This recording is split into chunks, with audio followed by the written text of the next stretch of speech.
On my birthday, I caught my wife bringing Chloe and Julian to host a party at home. Julian even took my place as the man of the house.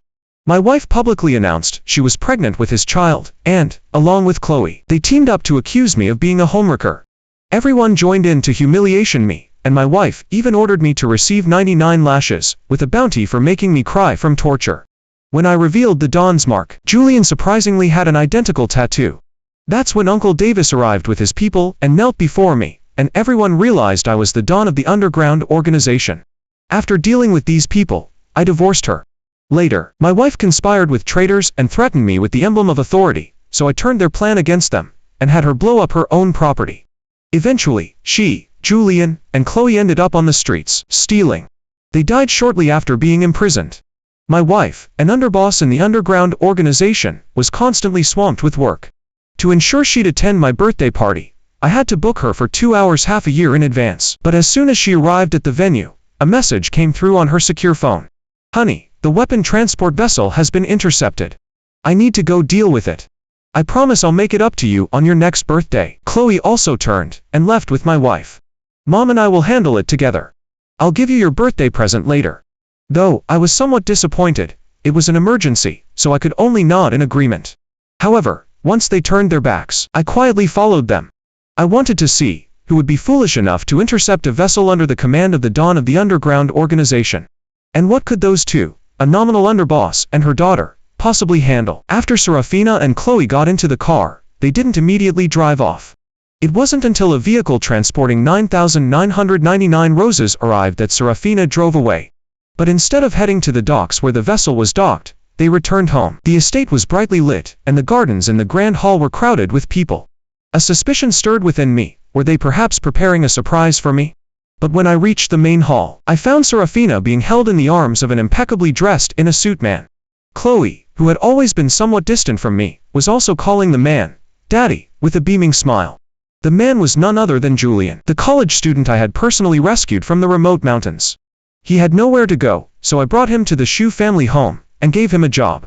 However, some time ago, he had suddenly vanished without a trace. I had searched all over Van City, but he was nowhere to be found, neither alive nor dead. I never imagined he would be involved with Serafina. As they appeared, envious murmurs rose from the crowd. I've long heard how capable Julian is. Not only does he help Serafina in her career, but he also manages their family well. This must be the first time Serafina has brought Julian and Chloe out to make an appearance.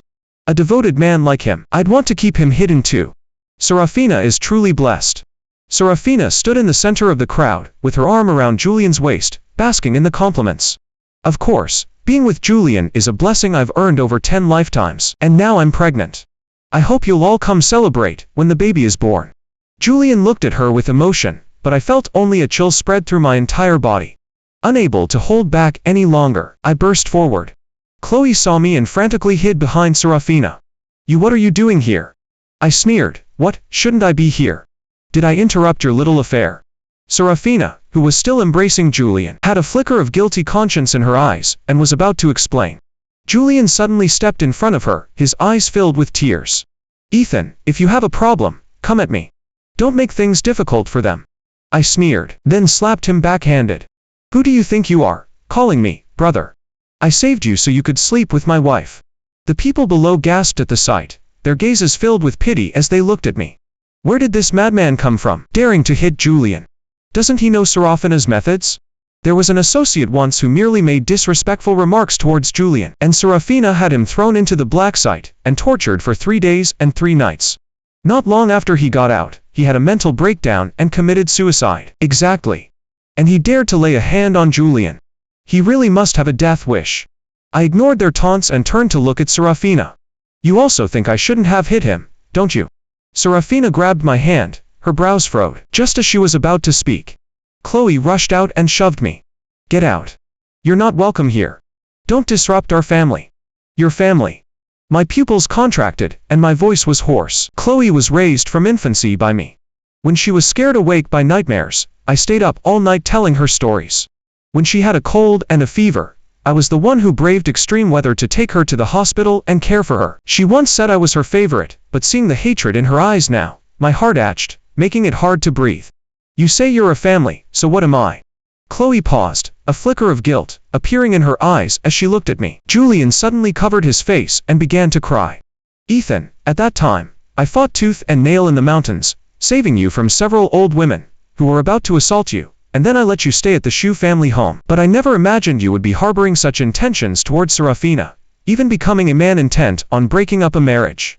Serafina froze, her expression shifting repeatedly. But then she immediately pointed at my nose and furiously declared, Julian is kind-hearted and won't bother with you. Give up. I will only ever love Julian in this life. Just leave now, and I can let bygones be bygones about you hurting my husband just now. Otherwise, don't blame me for being unkind. Blood rushed to my ears.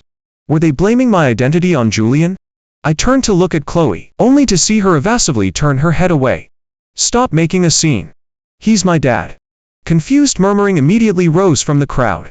This guy is really desperate to climb the ladder, isn't he? How could Chloe disown her own father? This guy is definitely here to cause trouble, no doubt about it. How shameless. He must be jealous, seeing how good Serafina is to Julian. He's probably fuming inside. To be inexplicably branded a troublemaker and a homewrecker at this point, I was truly exasperated to the point of laughter. Julian, I arranged a place for you to stay, gave you a job, and you said you would work like a dog to repay me. Is this how you repay me? Stealing my identity, sleeping with my wife, and letting my Chloe call you daddy. But others didn't believe me, and spoke up for Julian. Alright, stop pretending. Just apologize to Julian quickly, and maybe we can still talk this over. Exactly. Julian and Serafina were childhood sweethearts, who came up through hardships together. Everyone in the gang knows about Julian's virtuous nature. You're utterly shameless, desperate to climb the ladder. Apologize and get out now. Childhood sweethearts. Came up through hardships.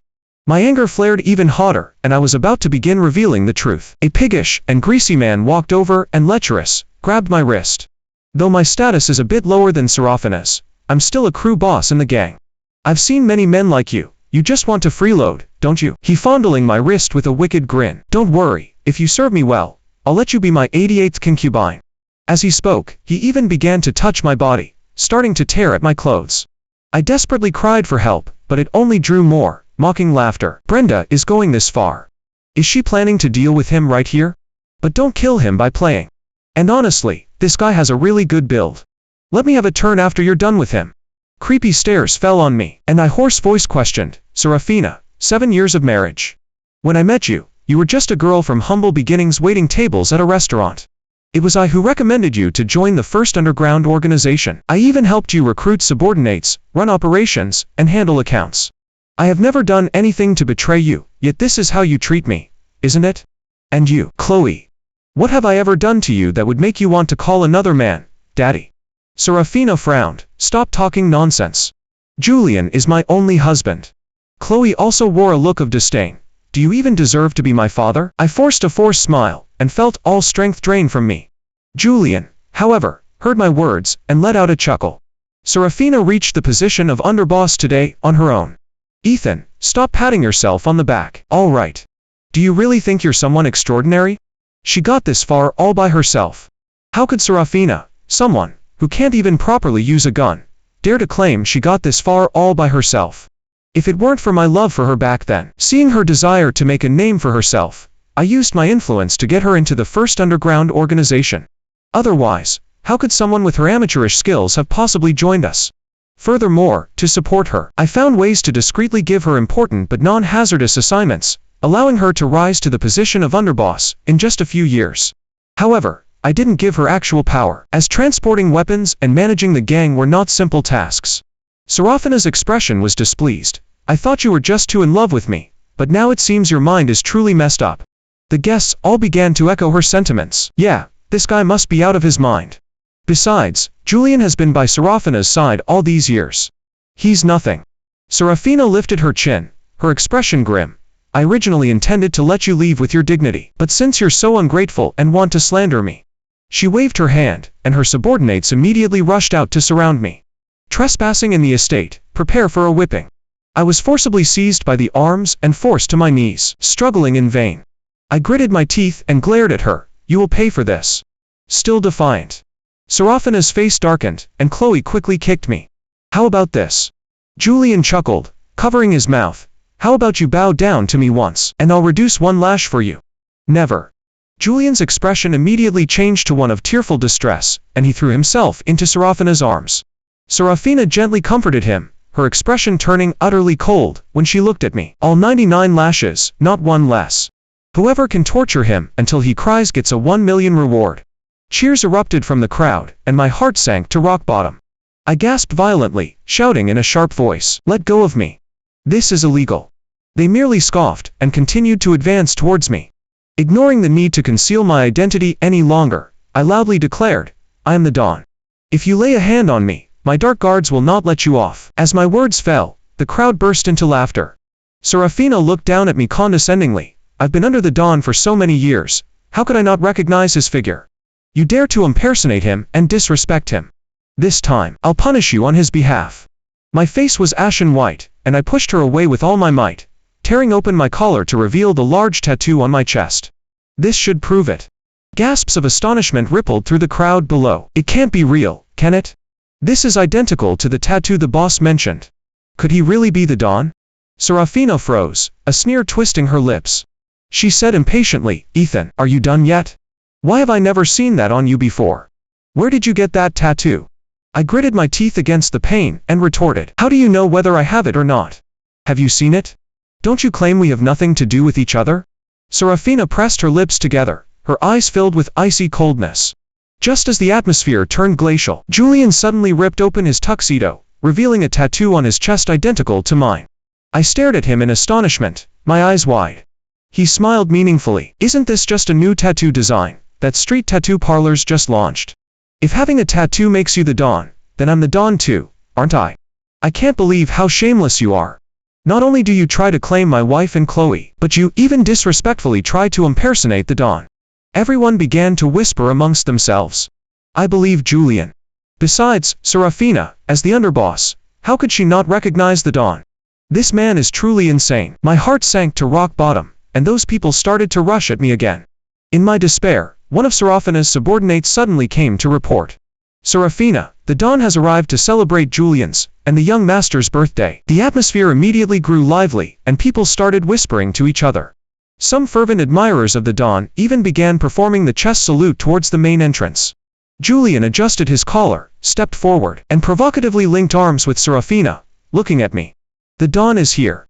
You imposter, just wait to die." I stared fixedly at her, the taste of blood filling my mouth. "Julian, you'll regret this. You still dare to disrespect Julian." Serafina shot me a disgusted glance and ordered her subordinates, "Tie him up, and hand him over to the Dawn for disposal."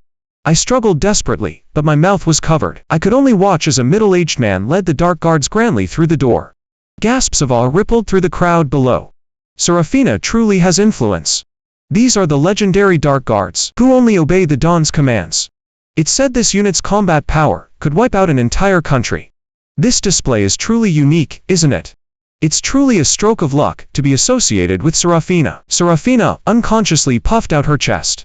The middle-aged man was seen kindly pulling Chloe to his side, his face filled with paternal affection. "I heard it's your daddy's birthday, so I came especially to congratulate him. Where is your daddy?" Hearing this, Serafina felt even prouder, and Chloe, with an excited expression, pointed at Julian and said, "Daddy's over there." The man looked in the direction Chloe pointed, and upon seeing Julian, his beard twitched. Julian, however, didn't sense anything amiss. He stepped forward, his eyes glistening with tears. "The Dawn. I never imagined you valued me so highly that you'd specifically attend my birthday party." But the man's expression grew increasingly grim as he listened to Julian's words. He sternly questioned Chloe, "Are you sure this is your daddy?" Serafina unsettlingly sensed something was wrong, and was about to say something. Julian, with an excited expression, then threw me, covered in wounds, in front of the man. "Of course, I am his daddy." "Oh, and the Dawn, this man just impersonated you. I specifically dealt with him on your behalf. Are you satisfied? If not, I'll have someone continue to deal with him immediately." Chloe stepped forward and immediately started kicking and punching me, fiercely complaining to the Dawn. "The Dawn, this pauper ruined Daddy's birthday party today. You must avenge Daddy." I spat out a mouthful of blood and looked up at the man. "Kneel before me." Hearing this, countless people burst into laughter, and Julian scoffed. "You must be out of your mind. You actually dare to make the Dawn kneel before you. Look at yourself. What gives you the right?" Everyone looked at me as if I were a clown. But the next second, the dawn in his eyes stumbled back a step. He immediately threw down his ornate cane, and, without a hint of hesitation, knelt before me, and said to me, "The dawn." At these words, the entire hall fell into a deathly silence. Serafina was shocked speechless and stepped forward, trying to help the man up. "You must be joking. Aren't you the dawn? How could it be him?" The man flung Serafina away and nervously looked at me. Serafina stepped back, then questioned me, "You vile man, what kind of spell did you cast on the dawn?" Julian, holding Chloe, also looked displeased. "I am the boss' own son, and I've never seen this before." Chloe pouted. "How could he be the dawn? He's just a pauper who lazes around at home all day." "Enough. Are you out of your mind?" The man, having reached his limit, furiously reprimanded, "Do not disrespect the dawn." I calmly said, "Uncle Davis, stop kneeling. Get up." Uncle Davis then humbly stood up. Serafina looked at me as if struck by lightning. Still in disbelief, "You're really the dawn. How is that possible?" Julian's expression shifted several times, then he confidently spoke as if something had occurred to him. "Ethan, don't try to fool yourself. You hired this man to put on an act, didn't you? Where did you hire this prop? He's acting so realistically. The dawn is elusive, and no one has ever seen him, so you just say you are him. Foolish." The man looked at him, as if he were looking at a dead man. "Do you have any proof?" Julian stiffened his neck. The next second, a solid slap landed squarely on his face. He raised his head indignantly, clutching his face, and saw the boss, who had appeared at some point, staring coldly at him. "You imbecile." Julian's expression was stunned as he watched the boss immediately switch to a smiling face when facing me. He said subserviently, "The dawn. I'm truly sorry. This scoundrel shouldn't have spoiled your mood. I'll clean house immediately and kick him out." Julian's face turned deathly pale, and his knees buckled.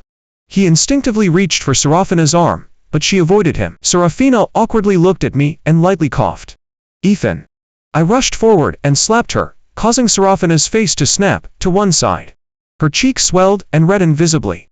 I donned the dark cloak handed to me by a dark guard. "Serafina, I've completely seen through you. You're a hypocrite, two-faced and deceitful.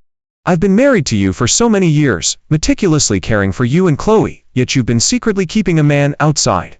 If I hadn't caught you today, how much longer would you have kept it from me? You even wanted him to impersonate me and take my place.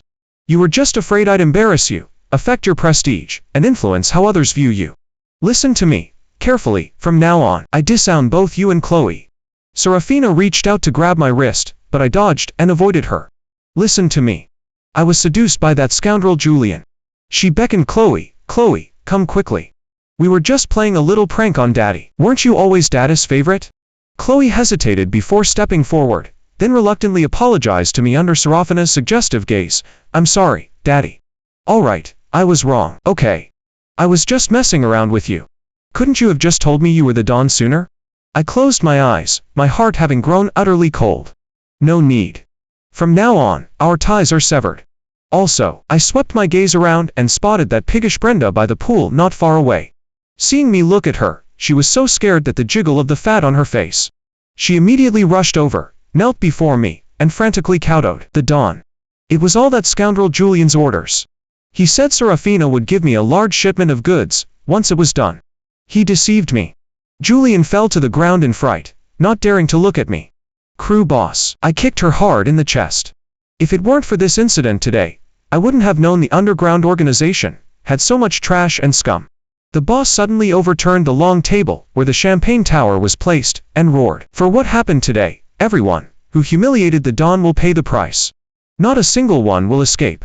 Before Brenda was dragged away, she hysterically cursed at Julian. "You wretch. You ruined me. You said one thing after another when you were in bed with me, and now you're playing dead with me. I'll haunt you from the grave." The entire hall fell silent, and Chloe suddenly spoke viciously. "You bad man. If you hadn't come today, how would things have gotten so messy? Aunt Brenda is usually so good to me. Let Aunt Brenda go immediately." I looked at Chloe, whom I had raised through countless hardships, and my heart turned icy cold. "Why didn't you say a word when he was just bullying me?" Chloe spoke as if it were obvious. "You were the one who spoiled the mood, anyway. He was just dispensing justice to punish you, and you weren't hurt. I'm your only Chloe. You should treat me better, otherwise, no one will inherit your position as the dawn later.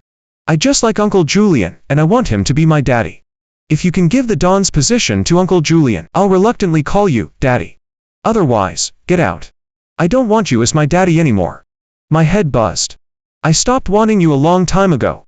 Chloe froze, about to say something more, but Serafina covered her mouth and dragged her away. After punishing everyone who had humiliated me that night, I left with the dark guards.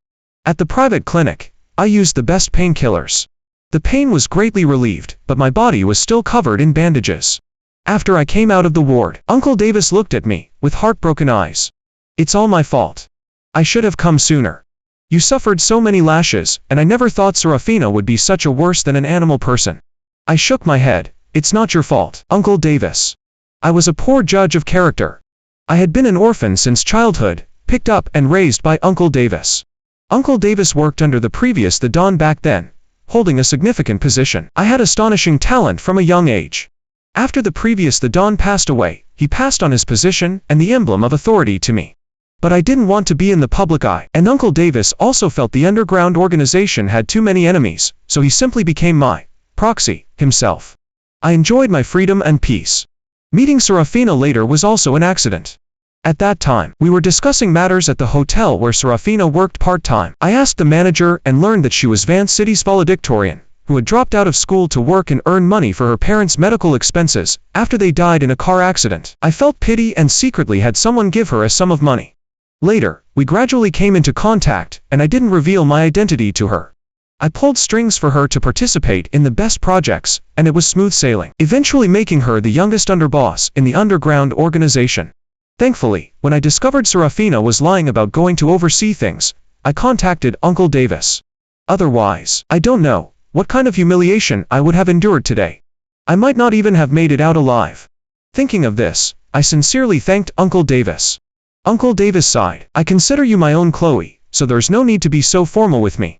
The divorce papers were mailed for you this morning. My mood was somewhat low. After all these years together, sudden detachment wasn't easy.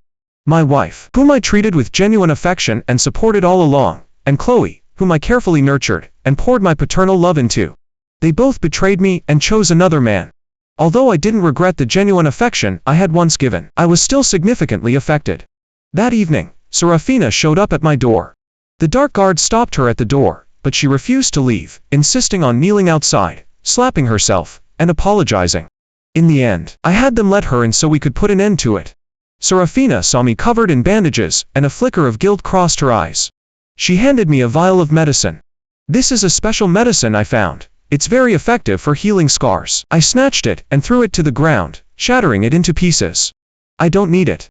Just say what you need to say directly. Serafina pressed her lips together, then forced a fawning smile. Ethan, please forgive me. I've already cut ties with Julian. He kept telling me he was the boss' own son, and I was afraid of offending him, which is why I reluctantly stayed with him. Actually, you've always been the one in my heart. Think about it. We still have Chloe, and we need to work together to raise her as your successor. I found it utterly ridiculous. How did I not know you were such an opportunistic and snobbish person before? You reluctantly let Chloe call him Daddy. I don't believe your influence wasn't behind Chloe's estrangement from me. Successor. What pipe dream are you having? We've already signed the divorce papers, so from now on, we have no connection. You're just a scumbag. Meeting you in this life was my misfortune. Serafina's face darkened, looking displeased. Ethan, for me to come apologize to you, personally is already more than enough. You're domineering and not gentle or considerate at all. So what if you're the Don? You're still just a man, incapable of responsibility. Why don't you pass the position to me sooner? We'd still be family, after all. My chest heaved violently, and I snatched the whip from beside the chair, and lashed it across her. Immediately, her skin broke and flesh split. My face darkened. Let me tell you, Serafina, don't overestimate yourself. Without me, you're nothing. You might still be doing dirty work as a laborer somewhere. How dare you even dream of the Don's position? Who gave you the audacity? Tone it down. Has being praised every day made you brazenly arrogant? Serafina furrowed her brows. Can you stop being so harsh? I'm trying to have a serious discussion with you. Look at yourself, you don't even act like a man. That's why I chose Julian. How about this? We don't divorce. Julian can be my lover, and I promise he won't bother you. That way, both the Don and the boss' own son will be my men, and our upper-level connections will be firmly bound by me, won't they? I was almost laughing from anger. Is she out of her mind? Serafina, do I need to repeat myself? Without me, you're worthless. Do you really think you're someone important? I could pick anyone off the street, and they could take your position. Serafina clenched her fists, then furiously pointed at my nose and cursed. You have the audacity to bring that up. We've been together for so many years, even had a child, yet you kept hidden from me, meaning you never truly saw me as family. If you had told me you were the Don sooner, would all this have happened? You're not reflecting on your own issues, and instead you're scolding me. Did I give you too much respect? My eyes stung, and I slammed the table, standing up. You have the audacity to bring that up. All these years. What did you take me for? Hiding Julian as your lover from me. You even conspired with Chloe to try and drive me out. Serafina paused for only 2 seconds, then the anger on her face intensified. Why did I seek out Julian? This is why. Male chauvinism. And you still don't know how to repent. I felt all strength drain from my body. I turned to dismiss her. The three of you, you'd best not bother me again. Fine, as if anyone cares about you. You're just the Don, so what? Who knows how you even got that position? You're right. I've already arranged for a more suitable person for your underboss position. You've been expelled. I snatched the glass from the coffee table and threw it at her head, roaring. Get out. She glared at me, her head bleeding and her face burning with rage. As she tried to say more, the dark guards who had surrounded her dragged her out. I thought I would never see Serafina again, until half a month later. My subordinate informed me that a cargo ship had lost contact. At the same time, Julian and the boss subordinates had also lost contact. Traitors had emerged within the underground organization. These two had sided with Serafina and rebelled. That evening, I received an anonymous letter. Come to Westport tomorrow at noon to negotiate. If you hand over the emblem of authority to me, I'll return this shipment to you. The next day, I went to the negotiation site with Uncle Davis and the dark guards. Serafina, looking haughty, embraced Julian and spoke with a distorted expression. Didn't expect this, did you, Ethan? Don't you think you're so great? You can't even keep your own subordinates, so many people have run off with me. This shipment of yours must be very important, right? I advise you to be smart, and quickly give me the emblem of authority. Then let me take the Don's position. I don't mind letting you continue to follow me. Julian said triumphantly. Do you really think you can threaten us? Chloe looked at Julian with admiration. Only you deserve to be my daddy. That good for nothing is nothing. The boss stood beside them, remaining silent. I said anxiously. Don't touch that shipment. I've brought the emblem of authority. I didn't expect you to be so obedient. A flicker of surprise flashed in Serafina's eyes, then a smug smile curled on her lips. I told you men can't be the Don. Didn't you still have to come beg me? Give me the emblem of authority. I instructed a dark guard to hand over the box containing the emblem of authority. Serafina smiled with satisfaction, but as soon as she opened the box, a toad suddenly leapt out. Julian shrieked and hid behind her. Serafina, her face grim, threw the box away. Are you messing with me? Don't you realize the seriousness of this? Can you afford the loss of this shipment? She warned. I advise you to quickly give me the real emblem of authority, and I'll let this one slide. I sneered. Dream on. I'd give the emblem of authority to a dog before I give it to you. Serafina, fuming with rage, raised the button in her hand. I'm telling you, I've planted explosives on the cargo ship. If you don't give it to me, I'll detonate the explosives. I'll drag you down with me even if I die. It's not just this one cargo ship. I know the routes of all the other vessels perfectly. Not a single one will escape. You choose, a lose-lose situation, or give me the Don's position, and we can live happily ever after. Julian rolled his eyes at me. Why are you wasting words on him? Why not just blow up this ship directly? Otherwise, he won't realize the seriousness of the situation. I gasped aloud. No. Noticing my agitated expression, Serafina immediately pressed the button. I collapsed to my knees in despair. Serafina was very satisfied with my reaction. She slowly curled her lips into a smile. There are still 3 ships with bombs on them now. Think carefully. I advise you to beg for my mercy. I struggled, gritting my teeth for a long moment, before slowly speaking. No, the emblem of authority is too important. As soon as the words left my mouth, Serafina immediately pressed the second button and scoffed. Last 2 ships. I covered my face in agony, but still refused to yield. Serafina's patience ran out. You're so reluctant to give up the Don's position, and it's just an emblem of authority.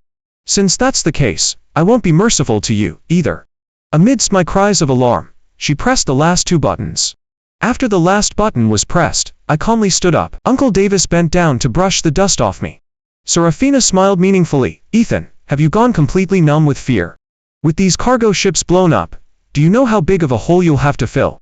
I looked at her calmly. I don't know how big of a hole I'll have to fill, but I know you're finished. Julian frowned. You're on your deathbed, and you're still so defiant. What are you putting on an act for? Chloe also tightly gripped Julian's hand, and looked at me with disgust. Serafina felt a faint unease in her heart. Something just felt wrong. I simply smiled at him, waiting for the show to begin. Half a minute later, Serafina's phone rang, and she smirked. Ethan, just you wait. The cargo ships must have been successfully blown up, right? After speaking, she answered the call, and almost instantly, her face changed dramatically. She opened her mouth, her eyes widening in disbelief as she glared at me, as if they would split open. Ethan, you venomous woman. Were you behind this? I said innocently. What are you talking about? How would I know? Julian was also baffled. What's wrong, Serafina? I don't understand what you're saying. Serafina's expression shifted several times in a few breaths, then she finally drew the boss handgun from her waist, and aimed it at me. A malicious gleam flashed in her eyes. You bitch. Die. I calmly watched her pull the trigger, but it only made a few faint clicks. Serafina, stunned, pressed it a few more times, but still got no reaction. I scoffed. Stop trying, traitor. We knew about your plan all along. Serafina collapsed. She suddenly thought of something and turned to look at the boss. She saw the boss casually handling a handgun of the same model, with one difference. The one in his hand was loaded.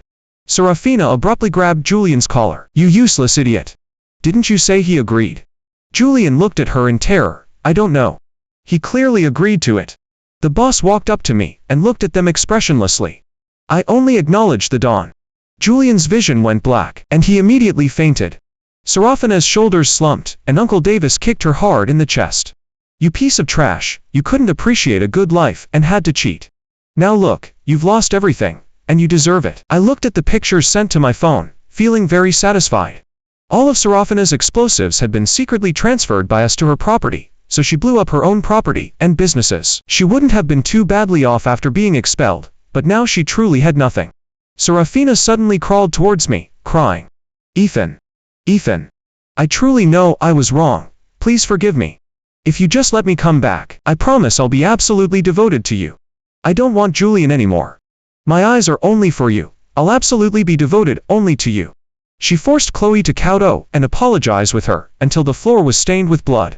Yet, there wasn't a single ripple in my heart. Serafina no longer had the courage to resist. On the day I received the divorce certificate with her, she was ashen-faced, and she and Chloe, once glamorous, looked like beggars. Serafina cautiously asked, Chloe, and I miss you very much. Chloe looked at me timidly. Daddy, can you take me back? I don't want Mom anymore. Staying with her, I can't even get enough to eat. I firmly turned away. I am not your daddy. I heard news of them again on the local news. The story of the three of them offending me had spread throughout Vance City, and almost no one was willing to hire them. Later, with no other choice for survival, Serafina forced Julian to work in the red light district. He eventually contracted a disease and returned, which led to Serafina contracting AIDS. They then forced Chloe to go scavenging for scraps. The family of three was barely scraping by, eating other people's leftovers from restaurant trash cans every day. They couldn't even afford rent, and had to resort to fighting with beggars for shelter. Finally, after being imprisoned for robbery, they died shortly after. I calmly turned off the television. Then I opened the English composition with a perfect score, written by the little girl I adopted. The title was, I Love My Daddy.